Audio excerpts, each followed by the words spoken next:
Hello and welcome to Annie's Short Stories. I hope you enjoy this story. I'm going to try and upload a new story each day. The false alarm. The shrill wail of her phone yanked Holly Arnold from a restless sleep. She squinted at the glowing screen. 3:17 a.m. Precinct flashed in bold letters. With a groan, she answered, her voice thick.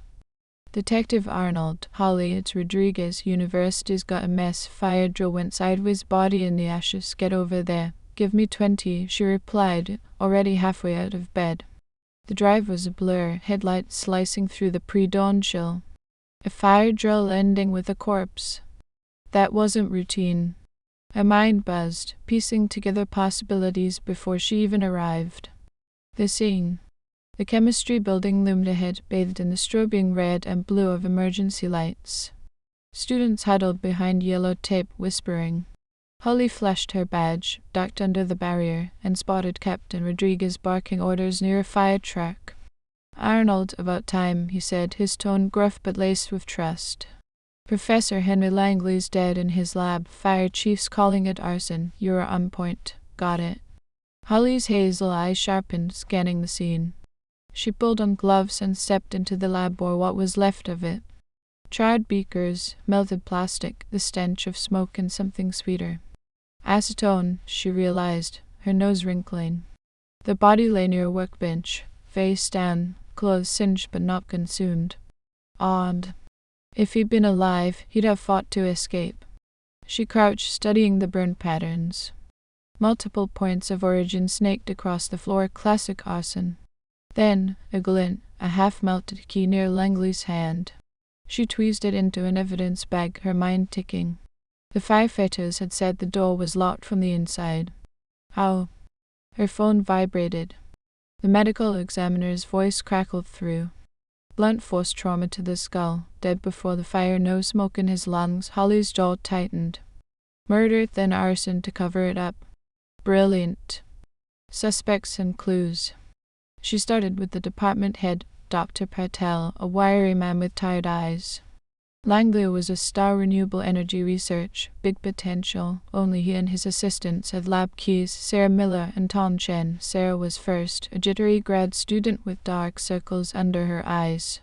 "I was outside during the drill," she stammered, hands twisting. "Forgot my notes earlier, went back at 11:45, but I left before the alarm." Holly noted the tremble in her voice.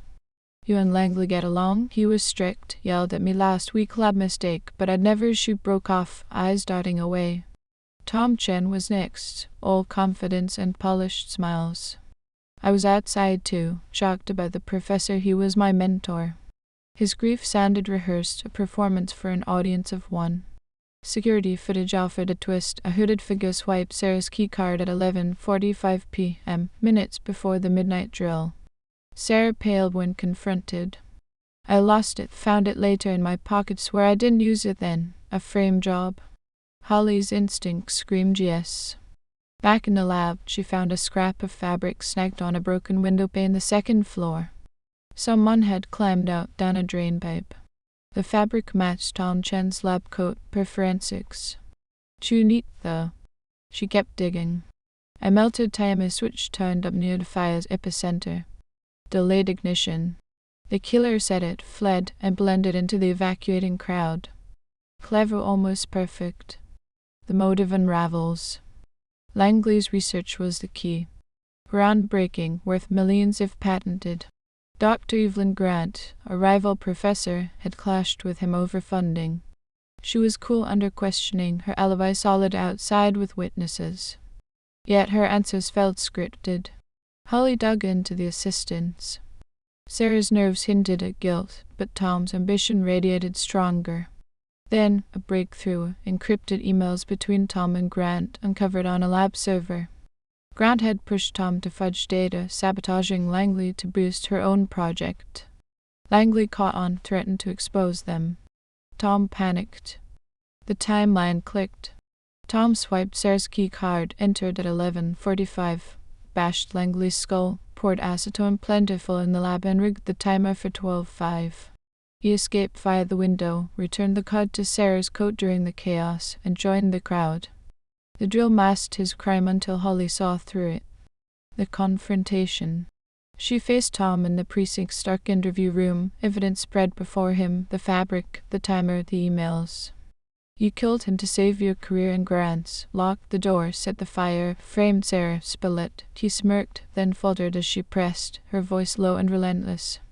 The window, Tom, your lab coat, you're done, he cracked, head dropping. Langley was going to ruin me thus. Grant said it'd be fine. Just tweet the numbers. When he found out, I didn't plan to kill him. It just happened. The fire was to hide it. And Sarah, easy target. She'd take the fall. Holly called in Grant next. Faced with Tom's confession, her composure shattered. I didn't tell him to kill anyone, she spat, but the emails damned her as conspirator. Resolution. Handcuffs clicked on both. Captain Rodriguez met Holly outside, the dawn breaking over the campus. Thought you'd choke on this one, kid. Damn fine work, she grinned, exhaustion warring with pride. Just sifting through the smoke, sir. The ashes had lied, but Holly Arnold hadn't. The false alarm revealed the truth darker than anyone expected. Thank you for listening. I hope you enjoyed this story. Please don't forget to like, and even better, like and subscribe. Thank you very much, and I hope you have had or have a great day.